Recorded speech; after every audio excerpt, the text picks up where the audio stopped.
Hey guys, it is time to bust another myth. Late-term abortions don't really happen. We've got another special edition of our Myth Busted series, and I am here today with Dr. Steve Hammond. And Dr. Hammond has an amazing story. He is currently an OBGYN and has been in practice now for 40 years. He used to be an abortion doctor, and he is now redeemed of his past and works to save babies and deliver babies, and has been doing that for many years. So welcome to our Myth Busted series, Dr. Hammond. Thank you, Abby. Thank you for having me. Of course. So today we want to talk about late-term abortion. And a lot of people will say, there's just no such thing as late-term abortion. But what are the statistics? Well, that's simply not true. Guttmacher, which is the statistic wing of Planned Parenthood, has reported that 1.3% of all abortions are late term. First of all, not all abortions are reported to the CDC, so we have really poor statistics on that.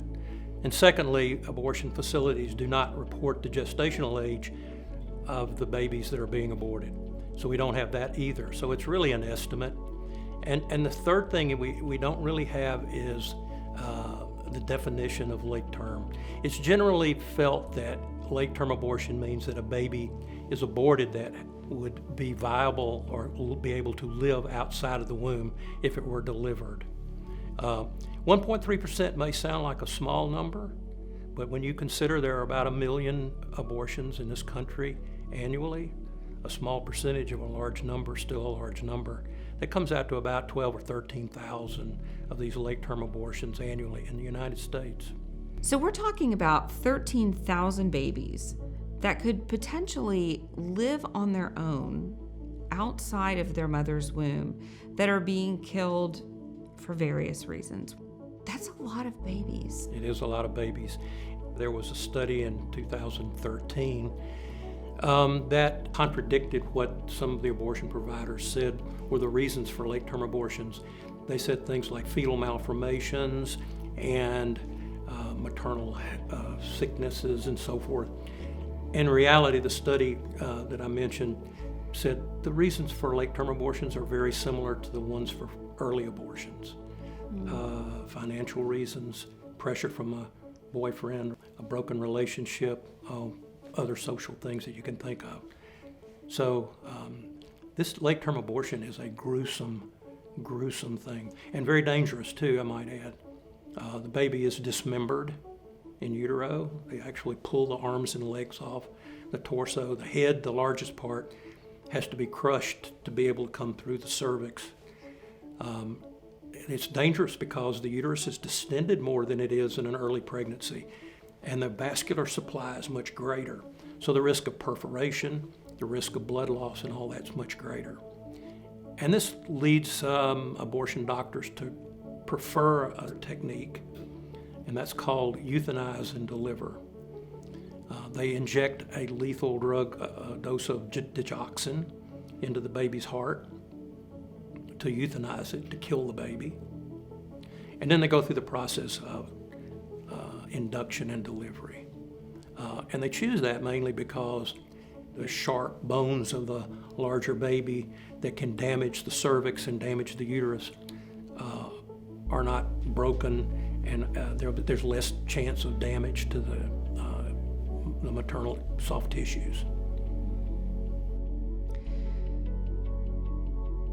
It's almost unbelievable to think about 13,000 babies suffering,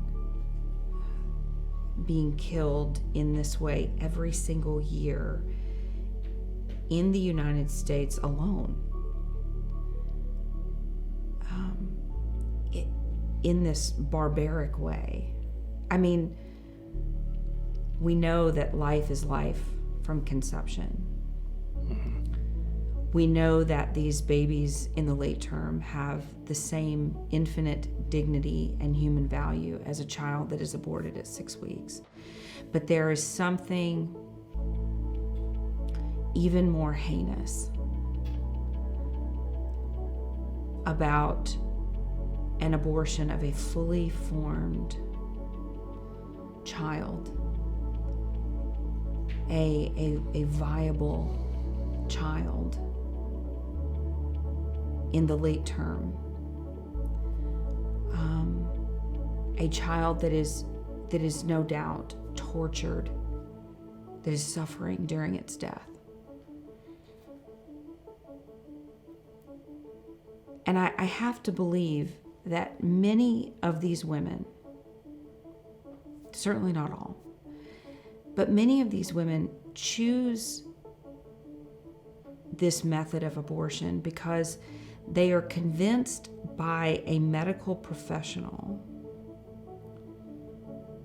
that this is the best road to take, this is the best option to take because their child has some sort of fetal abnormality. We saw that in the situation of a woman who had an abortion with a late-term abortion provider in Maryland, a very wanted pregnancy.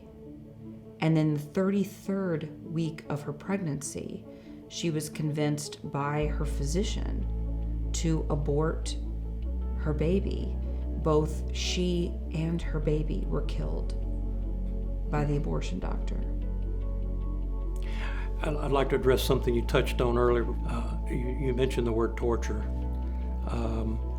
These babies feel pain, and you don't need to wonder about whether they feel pain or not. Just look at some of these babies in the neonatal intensive care unit who are born prematurely. When they get a heel stick or some other type of procedure done on them, they feel pain, they cry. So don't you think they're feeling pain in utero when they have their arms and legs pulled off? What a joy it's been for you to lend your medical expertise to us and all of our viewers. Thank you so much for joining us on Myth Busted. Thank you for having me, Abby. It's been a pleasure to be here.